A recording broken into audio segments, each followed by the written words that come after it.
La tragedia que sacudió a Colombia tras la muerte de Jason Jiménez dio un giro inesperado cuando las autoridades revelaron que la avioneta en la que viajaba no solo transportaba al ídolo popular, sino un cargamento oculto capaz de destruir por completo su legado.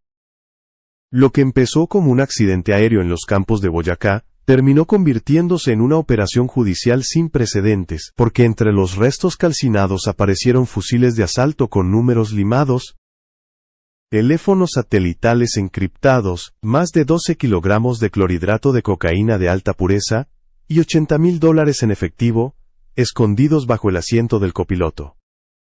Estas evidencias abrieron una tormenta de especulaciones sobre si el artista estaba siendo utilizado por redes criminales, si participaba conscientemente en actividades ilícitas, o si su círculo más cercano operaba a espaldas del país entero usando su fama como cortina de humo. La historia que parecía ser un luto nacional, se transformó en un thriller real que expone secretos, rutas clandestinas, vínculos políticos y una doble vida que nadie había imaginado, obligando a Colombia a cuestionar cuánto conocía realmente al hombre detrás de la voz más querida de la música popular. La mañana del siniestro comenzó como una más en los campos de Boyacá, pero en cuestión de minutos el cielo se convirtió en escenario de una tragedia que nadie podía explicar. La avioneta que transportaba a Jason Jiménez y a su equipo cayó abruptamente entre Paipa y Duitama, dejando una columna de humo negro visible desde kilómetros a la redonda. Campesinos y unidades de socorro corrieron al lugar sin saber que estaban presenciando el inicio de una investigación que cambiaría para siempre la narrativa alrededor del ídolo popular. Las primeras imágenes mostraban restos metálicos retorcidos y un fuego intenso que consumía todo a su paso, señal de que el impacto había sido tan devastador que no hubo oportunidad de supervivencia. Lo que parecía un accidente aéreo rutinario, quedó bajo control de la Fiscalía cuando se detectaron inconsistencias en la estructura del avión, modificaciones que no coincidían con los planos del fabricante y que despertaron las primeras sospechas de que la aeronave no había sido usada únicamente para transportar músicos y equipos. Los investigadores del CTI y de la Aeronáutica Civil, al ingresar a la zona acordonada, percibieron que algo no encajaba en la disposición de los restos. El fuselaje mostraba compartimientos adicionales sellados térmicamente, espacios que no forman parte del diseño original y que apuntaban a una manipulación deliberada. La atmósfera en el sitio se volvió tensa cuando los agentes comenzaron a desmontar la cabina pieza por pieza, buscando determinar si el accidente se debía a un fallo mecánico o si estaba relacionado con una operación mucho más oscura. Cada paso que daban revelaba un escenario lejos de cualquier explicación convencional, preparando el terreno para una serie de descubrimientos que pondrían en jaque la imagen y la historia del cantante más querido de la música popular colombiana. Lo que los peritos descubrieron al remover las primeras placas metálicas del fuselaje, cambió por completo la dirección de la investigación. En una cavidad alterada cerca del tren de aterrizaje, donde jamás debería existir un espacio útil según los planos originales, apareció un arsenal que heló la sangre de los agentes presentes. 3 fusiles de asalto de última generación, completamente desarmados, pero con sus piezas engrasadas y listas para ensamblarse, fueron extraídos con extremo cuidado. No eran armas deportivas ni de colección, sino instrumentos de guerra cuyos números de serie habían sido limados hasta desaparecer, un procedimiento típico para borrar rastros y evitar cualquier posibilidad de rastreo internacional. A su alrededor, estaban organizados cuidadosamente miras de largo alcance, silenciadores industriales, y otros accesorios tácticos prohibidos para civiles en Colombia, lo que descartaba cualquier justificación relacionada con protección personal. La magnitud del hallazgo llevó a los expertos a ampliar la inspección de los compartimientos térmicos modificados. En la cabina principal, entre los escombros todavía calientes, localizaron 2 maletines resistentes al fuego fabricados con materiales ignífugos. Su contenido no correspondía a ropa, documentos o elementos de un equipo artístico. En su interior había aproximadamente 12 kilogramos de clorhidrato de cocaína de alta pureza, distribuido en bloques compactos marcados con un sello de exportación nunca antes registrado en Boyacá. Ese detalle encendió todas las alarmas, porque la presencia de un sello desconocido sugiere una reorganización silenciosa de rutas, un intento por abrir nuevos corredores de tráfico, o incluso la participación de una red emergente que buscaba aprovechar la movilidad del artista para pasar inadvertida.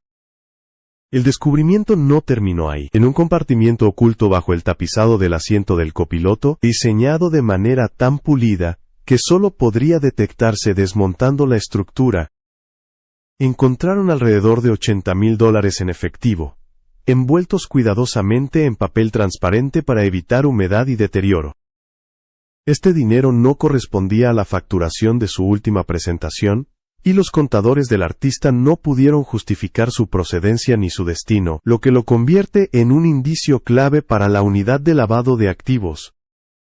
Transportar esa cantidad sin declarar ya constituye un delito grave, pero el contexto en el que se halló indica algo aún más inquietante.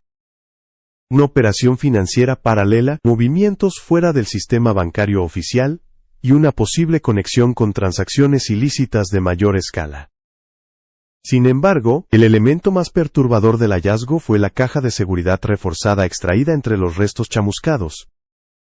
Dentro de ella había 3 teléfonos satelitales de uso militar, equipados con software de encriptación de grado gubernamental. Ese tipo de tecnología no está disponible para el ciudadano común ni para un equipo artístico estándar.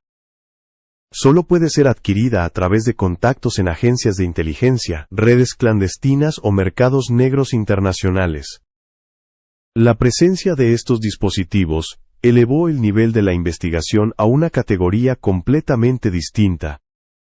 Porque un artista no tiene razón legítima para operar comunicaciones imposibles de intervenir, a menos que estuviera participando o siendo víctima de actividades que requerían absoluta invisibilidad. Cada elemento encontrado construía una narrativa que se alejaba cada vez más del simple accidente aéreo. Por primera vez, las autoridades comenzaron a sospechar que la avioneta cumplía una doble función: transportar a Jason Jiménez a sus conciertos mientras operaba simultáneamente como vehículo logístico para una estructura criminal más compleja. El contraste entre la imagen pública del cantante y el contenido oculto en su propio avión planteó preguntas que todavía resuenan en las redes, en los medios y en los despachos de la fiscalía. Porque las armas, la cocaína, el dinero oculto y los teléfonos encriptados no aparecieron allí por azar. Formaban parte de una estructura diseñada, planificada y financiada por alguien que conocía perfectamente cada modificación realizada en la aeronave. Este conjunto de hallazgos obligó a los investigadores a replantear todo el caso. No solo debían determinar el origen de los elementos, sino también quién tenía acceso a los compartimientos secretos, quién autorizó las instalaciones, quién pudo haber presionado o manipulado al artista y, sobre todo, si el accidente fue causal o si el peso oculto, las maniobras en rutas irregulares, o incluso una disputa interna, pudieron haber desencadenado el desastre. Las respuestas comenzarían a surgir, pero cada una de ellas complicaría aún más la figura del ídolo popular y el sistema de poder que parecía rodearlo. A medida que la Fiscalía avanzaba en el análisis de los documentos recuperados entre las cenizas, quedaba claro que el caso no se limitaba a un simple transporte ilegal de armas y droga. Dentro de una carpeta de cuero parcialmente chamuscada aparecieron contratos, autorizaciones irregulares y mapas detallados de rutas aéreas no comerciales que vinculaban directamente al equipo de seguridad del artista con circuitos provenientes de Centroamérica. Estas rutas no coincidían con los itinerarios oficiales de sus giras, y señalaban posibles aterrizajes en pistas clandestinas ubicadas en zonas fronterizas donde la vigilancia estatal es mínima. Para los analistas, esta documentación no dejaba dudas de que la aeronave había sido adaptada durante meses para cumplir una doble función: escenario de un artista reconocido, y vehículo discreto al servicio de una estructura paralela que se movía entre sombras. La existencia de una red de seguridad privada no registrada fue uno de los puntos más sensibles de la investigación. Según los papeles incautados, el cantante había conformado un anillo de protección que no aparecía en los registros de la Superintendencia de Vigilancia, y que operaba con autonomía total, adquiriendo armamento táctico a través de intermediarios centroamericanos. Los investigadores consideran que esta red podría haber utilizado conciertos y eventos públicos como camuflaje para coordinar entregas, movimientos de mercancía y encuentros con actores de los que hasta ahora no se conoce identidad, pero que parecían manejar recursos y contactos propios de organizaciones de alto nivel. El análisis de los patrones de vuelo, recuperados de los GPS rescatados del siniestro, reforzó la hipótesis de que la avioneta mantenía una actividad más allá de la agenda artística. Varios registros muestran desvíos inexplicables, aterrizajes en pistas que no figuran, en bases de datos oficiales y trayectorias típicas de aeronaves que buscan evitar radares de la aeronáutica civil. Estos comportamientos son comunes entre vuelos asociados al tráfico de mercancías ilícitas, donde la prioridad es mantener un perfil bajo y reducir al máximo la posibilidad de detección. Que una aeronave vinculada a un artista de renombre adoptara estas maniobras, generó inquietud tanto en organismos nacionales como en agencias internacionales que empezaron a solicitar información adicional. El componente político también entró en escena cuando se identificaron vínculos entre el discurso público de Jason Jiménez y figuras de la derecha colombiana como Abelardo de la Espriella, con quien mantenía una cercanía notoria. El apoyo del cantante al porte legal de armas había sido visto hasta entonces como una postura ideológica, pero ahora, a la luz del arsenal encontrado en la avioneta, los analistas comenzaron a cuestionar si ese discurso era realmente una convicción o una estrategia para normalizar la presencia de armamento en su entorno. La coincidencia entre su activismo público y las actividades detectadas en su aeronave abrió interrogantes delicados sobre la posible instrumentalización de su imagen para encubrir intereses externos. Además, los investigadores no descartan que el artista, consciente o no, estuviera siendo utilizado por una red más grande que aprovechaba su fama para mover mercancías sin levantar sospechas. La inmunidad social que suele acompañar a las celebridades, sumada a la percepción de que sus desplazamientos responden exclusivamente a compromisos laborales, habría permitido transportar carga ilegal bajo la fachada de giras y presentaciones. Esta hipótesis se refuerza con la presencia de teléfonos satelitales encriptados, cuyo uso solo se justifica en contextos donde la interceptación de comunicaciones representa un riesgo real para las operaciones. La acumulación de estos elementos llevó a la Fiscalía a considerar que detrás del accidente había una estructura con capacidad financiera, logística y tecnológica mucho mayor que la de un equipo artístico convencional. Los compartimientos ocultos, las modificaciones del fuselaje, el entrenamiento necesario para operar rutas clandestinas y la sofisticación de los dispositivos recuperados permiten inferir la existencia de un grupo coordinado que utilizaba la aeronave como eslabón de una cadena más amplia.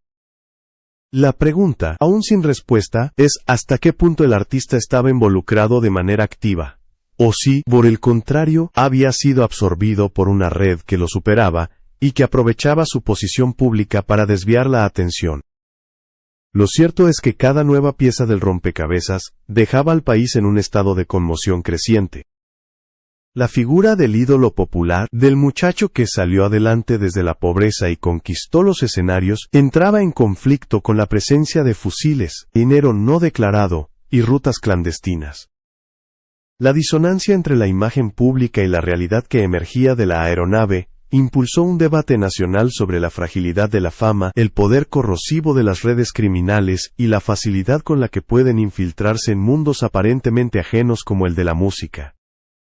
Y mientras los investigadores avanzaban, la sociedad intentaba reconciliar dos versiones irreconciliables de un mismo hombre, sin saber cuál de ellas se acercaba más a la verdad. Las revelaciones que surgieron tras el análisis de la aeronave precipitaron un terremoto emocional y social que sacudió a millones de seguidores en Colombia y en el exterior. Lo que en principio había sido vivido como un luto colectivo por la pérdida de una de las voces más queridas del país, se transformó en un conflicto interno para muchos admiradores que no podían conciliar la imagen del artista noble y trabajador con las pruebas contundentes halladas en el lugar del siniestro. Las redes sociales se llenaron de mensajes de incredulidad, teorías contrapuestas y discusiones encendidas, mientras los medios abrían espacios de análisis intentando comprender cómo un ícono de la música popular pudo quedar envuelto en un caso tan oscuro. La muerte del cantante dejó de ser una tragedia aislada para convertirse en un espejo incómodo de un país donde la línea entre la cultura y el crimen organizado es más frágil de lo que muchos imaginaban.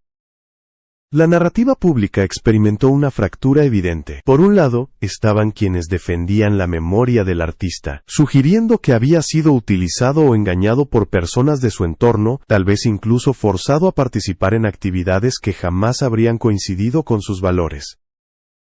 Para este sector de la opinión, la avioneta era el escenario de una conspiración mayor, un vehículo manipulado por terceros que se aprovechaban de la fama del cantante para mover mercancías sin despertar sospechas. Por otro lado, surgió un grupo que, sin dejar de lamentar su muerte, exigía que se investigara sin filtros la posible participación directa del artista en las operaciones descubiertas. La tensión entre ambas posturas alimentó un clima polarizado, en el que cada nueva revelación era interpretada desde el dolor, el desconsuelo o la indignación. En medio de esta tormenta emocional, los detalles personales de la vida del cantante volvieron a la luz para explicar su ascenso meteórico y la profunda conexión con el pueblo. Jason Jiménez no era solo un artista reconocido, era la representación simbólica de miles de colombianos que enfrentan la pobreza, el desplazamiento y la violencia. Su historia, forjada desde los mercados de abastos y el trabajo duro desde la madrugada, había sido motivo de inspiración para quienes veían en él la prueba viviente de que el talento y la disciplina podían transformar destinos. Por eso el impacto emocional del caso fue tan devastador. La aparente contradicción entre su pasado humilde y los elementos encontrados en su avioneta obligó a muchos a replantear la manera en que ven a sus ídolos, y a preguntarse hasta qué punto la fama puede arrastrar a las personas hacia entornos peligrosos, o hacia decisiones que terminan traicionando su propia historia. Las emisoras continuaron reproduciendo sus canciones, mientras el país navegaba entre el luto y la sospecha. En los buses, en las cantinas y en las plazas públicas, seguían sonando las letras que habían acompañado a generaciones, pero ahora adquirían un tono diferente, más pesado, marcado por la conciencia de que el hombre detrás de la voz podía haber vivido una vida dividida entre la música y el riesgo. Esta dualidad provocó un debate cultural profundo sobre la vulnerabilidad de los artistas en un país donde la violencia estructural y el crimen organizado han penetrado incluso espacios destinados al entretenimiento y la expresión artística.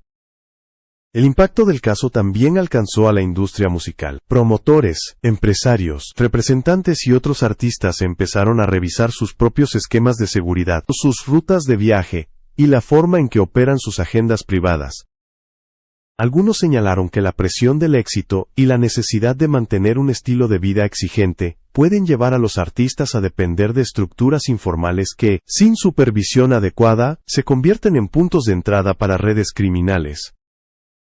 Otros, en cambio, enfatizaron que el carisma y la figura pública de un cantante de la talla de Jason Jiménez ofrecían una oportunidad perfecta para que grupos ilícitos se camuflaran detrás de la fama, explotando su imagen como escudo ante miradas curiosas.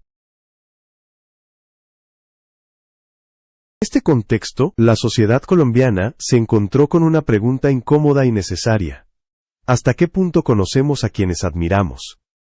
La imagen del artista como héroe o como figura intocable se vio cuestionada de manera abrupta, obligando a diferenciar entre la obra musical y la vida privada, marcada por decisiones que quizá nunca se conocerán por completo. El contraste entre la gloria de los escenarios y la oscuridad revelada tras el accidente dejó claro que el país no solo enfrentaba la pérdida de un ídolo, sino también el derrumbe emocional de una narrativa que había sido construida colectivamente durante años.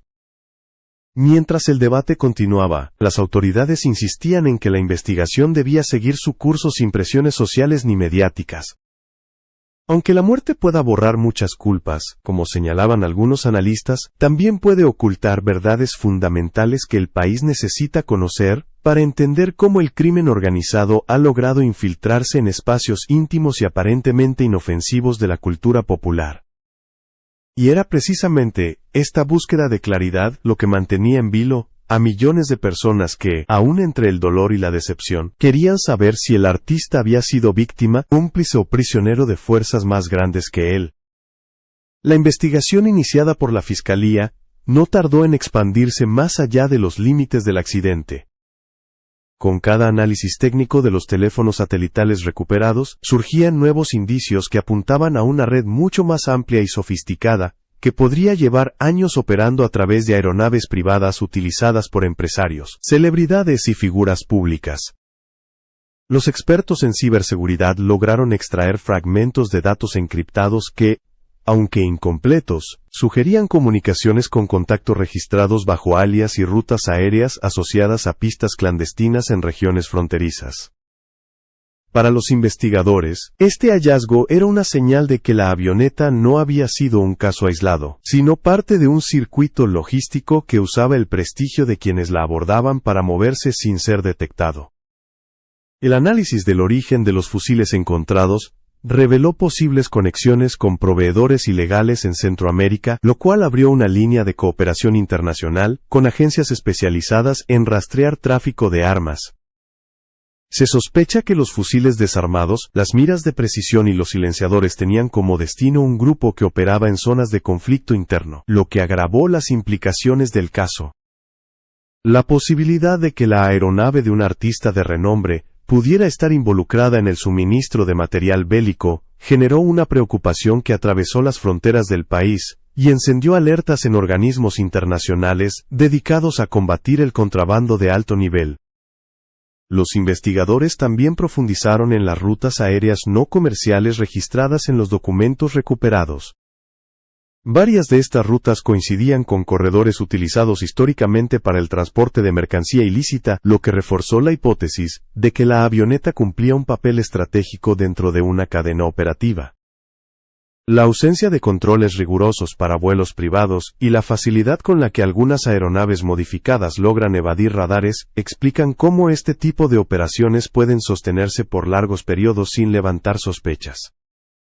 Sin embargo, el peso adicional de la carga oculta y la complejidad de las maniobras realizadas en las horas previas al accidente abrieron la posibilidad de que la aeronave hubiera estado operando al límite de su capacidad, contribuyendo a la tragedia final. Mientras tanto, la figura de seguía en el centro del debate público. Algunos analistas se preguntaban si el artista había sido consciente de la magnitud de lo que ocurría dentro de su propia aeronave, o si había sido manipulado por miembros de su círculo cercano. Las personas que trabajaron con él describían un profesional disciplinado y enfocado en su música, pero la investigación revelaba una vida privada más compleja de lo que mostraban los escenarios y las entrevistas. Los vínculos con figuras políticas como adquirieron nuevos matices, pues la defensa pública del porte legal de armas que el artista promovía, parecía ahora entrelazarse con una realidad que iba mucho más allá de las ideas políticas o las preferencias personales. La fiscalía también examinaba la posibilidad de que el accidente hubiese ocurrido durante una maniobra para entregar o recibir mercancía en una pista no autorizada. Algunos fragmentos de conversaciones recuperados, aunque incompletos, sugerían un ambiente de tensión en los últimos minutos del vuelo, lo que levantó la sospecha de una disputa interna, un intento desesperado de aterrizaje, o incluso un posible sabotaje. La combinación de peso ilegal y modificaciones clandestinas y condiciones climáticas adversas pudo haber creado un escenario fatal, que terminó por colapsar en el aire, antes de que la aeronave pudiera llegar a su destino final. El país observaba con atención, dividido entre el duelo por la pérdida del ídolo y la necesidad de respuestas claras sobre la dimensión del caso. A medida que las autoridades avanzaban, surgía una conclusión inevitable. La muerte del cantante no solo reveló la fragilidad de un hombre atrapado en fuerzas superiores a él, sino también la vulnerabilidad de un sistema aéreo privado, que durante años había operado sin suficiente supervisión. La tragedia expuso la facilidad con la que redes criminales pueden infiltrarse en industrias aparentemente ajenas, y mostró cómo la fama, en lugar de proteger, puede convertirse en un instrumento perfecto para ocultar actividades ilícitas. La investigación aún no ofrece un cierre definitivo. Los teléfonos satelitales siguen siendo analizados, las armas están siendo rastreadas, y las rutas aéreas se examinan en conjunto con agencias internacionales. Cada pieza de evidencia abre nuevas preguntas que mantienen el caso en un estado de incertidumbre prolongada. Sin embargo, una verdad sí ha salido a la luz. La imagen pública del artista estaba rodeada de sombras que ahora ya no pueden ignorarse. El país enfrenta el desafío de separar su legado musical de las circunstancias que rodearon su muerte, y esa tarea será larga, dolorosa y llena de matices que probablemente nunca se conocerán por completo. Lo que queda ahora es un retrato complejo y humano de un hombre que ascendió desde la humildad absoluta hasta la fama continental, para después caer en una red de secretos que terminó atrapándolo sin salida. La historia de su vida, sus éxitos y su trágico final será recordada, no solo como una tragedia personal, sino como un punto de inflexión que obligó a Colombia a confrontar realidades incómodas sobre la cultura, el poder y el crimen organizado. Y mientras las investigaciones continúan, el país se pregunta si alguna vez conocerá la verdad completa, o si ésta quedará enterrada para siempre junto a los restos de la avioneta y los silencios que nadie ha podido romper.